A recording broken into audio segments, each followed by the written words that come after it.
Hello കൂട്ടുകാരെ, നമ്മുടെ ചാനലിലോട്ട് എല്ലാവർക്കും സ്വാഗതം. അപ്പോൾ നമ്മുടെ വീഡിയോ ഇഷ്ടപ്പെടാൻ തീർച്ചയായിട്ടും എല്ലാവരും സപ്പോർട്ട് ചെയ്യണം. അപ്പോൾ ഇന്നത്തെ നമ്മുടെ വീഡിയോ എന്താണെന്ന് വെച്ചിട്ടുണ്ടെങ്കിൽ ഇതാണ് നമ്മുടെ മിഷൻ. ഈ മിഷനെ പറ്റി നമ്മൾ ഒരുപാട് ഡീറ്റെയിൽ വീഡിയോസൊക്കെ ചെയ്തിട്ടുണ്ട്.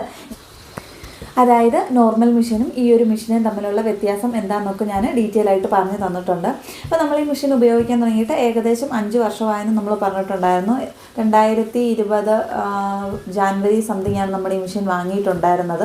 അപ്പോൾ ആ നിമിഷം തൊട്ട് ഈ നിമിഷം വരെ നമുക്ക് അങ്ങനെ ഒരുപാട് പ്രശ്നങ്ങളൊന്നുമില്ല. നമ്മൾ നൂലൊക്കെ കുടുങ്ങിയിട്ട് നമുക്ക് അടിഞ്ഞു കൂടിയിട്ട് നമുക്ക് കെട്ട് വീഴുന്ന ആ ഒരു പ്രശ്നമൊക്കെ മാത്രമേ ഉണ്ടായിരുന്നുള്ളൂ. അത് നമ്മൾ ക്ലീൻ ചെയ്യുമ്പോഴത്തേക്ക് നമുക്ക് മാറി കിട്ടുന്ന ഒരു പ്രശ്നമായിരുന്നു. അപ്പോൾ ഇന്ന് നമുക്ക് സംഭവിച്ചേക്കുന്നത് എന്താണെന്നുള്ളത് ഞാൻ നിങ്ങൾക്ക് പറയുന്നതിൽ നല്ലത് കാണിച്ചു തരാമെന്നാണ്. അപ്പോൾ നമുക്ക് വീഡിയോയിലോട്ട് പോയാൽ അപ്പം ഇത് എന്തുകൊണ്ടാണ് ഇങ്ങനെ വരുന്നതെന്നുള്ളത് നിങ്ങൾക്ക് അറിയാമെങ്കിൽ തീർച്ചയായിട്ടും കമൻറ്റ് ചെയ്യണം. കാരണം എനിക്കിതറിയില്ല ഇത് എന്തുകൊണ്ടാണ് ഇങ്ങനെ സംഭവിച്ചത്. നമ്മൾ ഇത്ര നാൾ ഉപയോഗിച്ചിട്ട് ഇങ്ങനെ വന്നിട്ടില്ലായിരുന്നു. അപ്പോൾ അതുകൊണ്ടാണ്. അപ്പോൾ നമുക്ക് വീഡിയോയിലോട്ട് പോകാതെ. ഇത് കണ്ടില്ലേ, ഇത് കാണുമ്പോൾ തന്നെ നിങ്ങൾക്ക് മനസ്സിലാവും ഇതാണ് നമ്മുടെ ഫൂട്ട് ഞാൻ പ്രസ് ചെയ്യുന്നേ ഇല്ല. പക്ഷേ ഇവിടെ നിങ്ങൾ നോക്കുമ്പോഴത്തേക്ക് കണ്ടില്ലേ, സൂചി ഓട്ടോമാറ്റിക്കായിട്ട് തന്നെ കറങ്ങിക്കൊണ്ടിരിക്കുകയാണ്. ഇതിൻ്റെ കാരണം എന്താണെന്ന് എനിക്ക് എത്ര ആലോചിച്ചിട്ടും മനസ്സിലാവുന്നില്ല. കാരണം നമ്മൾ നോർമലി ഫൂട്ടെ പ്രസ് ചെയ്യുമ്പോഴത്തേക്കാണ് നമ്മുടെ ഈ സൂചി കറങ്ങുന്നത്. ഈ ഒരു സൈഡ് ഇത് കണ്ടോ, ഈ ഒരു സൈഡും കറങ്ങിക്കൊണ്ടിരിക്കുകയാണ്, കണ്ടില്ലേ. ഇനിയിപ്പോൾ ഇത് നമ്മൾ തയ്ച്ച് തീർന്നിട്ടുണ്ടെങ്കിലും തുണി ഇല്ലെങ്കിലും ഇത് തനിയെ നിന്ന് കറങ്ങിക്കൊണ്ടിരിക്കുകയാണ്, കണ്ടില്ലേ.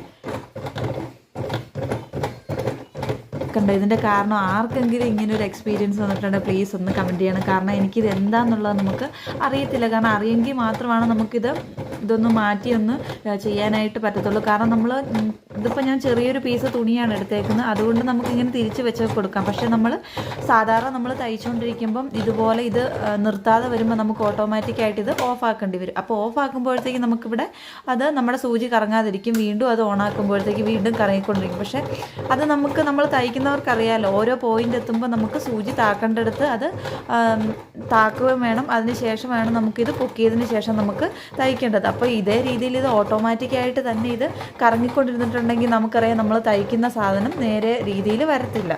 ഇതെന്താ ഇതിൻ്റെ കാരണം എന്നൊന്നും എനിക്ക് മനസ്സിലാവുന്നില്ല. ഇതിപ്പോൾ ഫൂട്ടാ ഞാൻ ടച്ച് ചെയ്തിട്ടൊന്നും ഇല്ല കേട്ടോ. ഇത് കണ്ടില്ല, ഈ ഒരു സൈഡ് ഇത് ഇങ്ങനെ കറങ്ങിക്കൊണ്ടിരിക്കുകയാണ്. പക്ഷേ ഇത് കണ്ടില്ല, ഇപ്പോൾ നിങ്ങൾക്കിത് കാണുമ്പോൾ മനസ്സിലാവും തുണി തയ്ച്ചു പോയി, എന്നിട്ട് ഇത് നിന്ന് തയ്ച്ചുകൊണ്ടിരിക്കുകയാണ്. അപ്പോൾ ഇങ്ങനെ തയ്ക്കുമ്പോഴത്തേക്ക് പറ്റുന്ന കാര്യം എന്താണെന്ന് വെച്ചിട്ടുണ്ടെങ്കിൽ കണ്ടില്ലേ, ഇപ്പോൾ ഇത് നൂല് ഉള്ളിൽ കുടുങ്ങിയതാണ്. അതുകൊണ്ടാണ് നമുക്ക് ഇടയ്ക്ക് സ്റ്റക്കായിട്ട് തന്നെ കാണുന്നത്.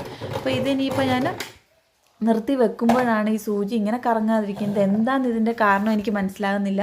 അപ്പോൾ നമ്മൾ 2 വർഷമായി കേട്ടോ, നമ്മൾ ഈ 2 വർഷമല്ല 5 വർഷമായി നമ്മൾ ഈ മെഷീൻ ഉപയോഗിക്കാനുണ്ട്. നമ്മൾ വീഡിയോസിലൊക്കെ പറഞ്ഞിട്ടുണ്ട്.